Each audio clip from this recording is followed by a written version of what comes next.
A series of government bailouts amounting to nearly 30 billion rand over a number of years couldn't save SAA as it was.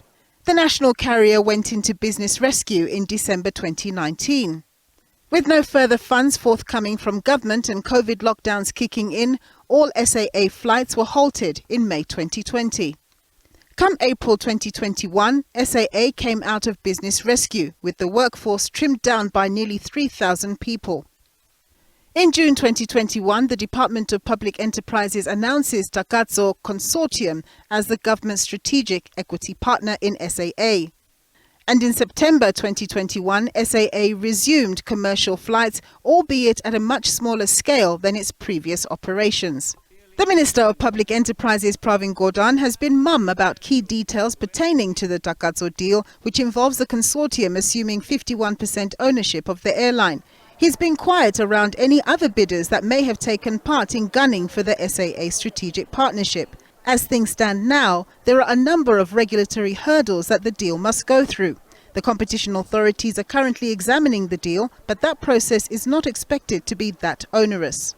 The approvals that are going to be much more difficult are an actual change of the Act of Parliament that creates SAA, which, as far as we can understand, would require the whole Act to be changed to reflect private ownership of the airline, or a majority private ownership of the airline. And the other even bigger hurdle, perhaps, is that the airline, like every other aircraft operating entity in South Africa, has to have what's called an Aircraft Operator Certificate, an AOC. And these certificates are notoriously complex to get. They can take up to 18 months. Earlier this year, Minister Pravin Gordhan is on record to have said that SAA had become profitable.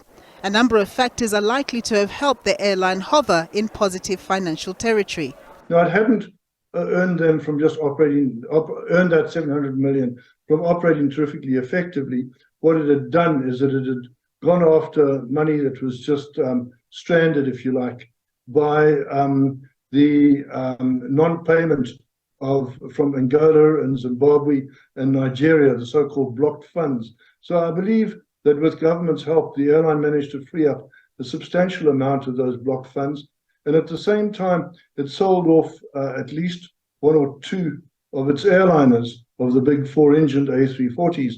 And that would have provided a useful cash boost as well. It's unclear how long the various processes will take before we see the transfer of SAA to Takatso and its eventual operation thereof. But should that day come, Takatso will face a highly competitive environment where some have garnered greater market share following the COVID-19 fallout. SAA, having been grounded, means that it's had its lunch eaten by its competitors. On the regional routes, we've seen Airlink and Semair in particular rapidly gear up to move into the routes made available or not being operated by SAA, and of course the earlier demise of SA Express. Long haul as well, we're seeing that the other airlines, particularly the American airlines, have moved into the Joburg, New York route and Joburg, Atlanta route.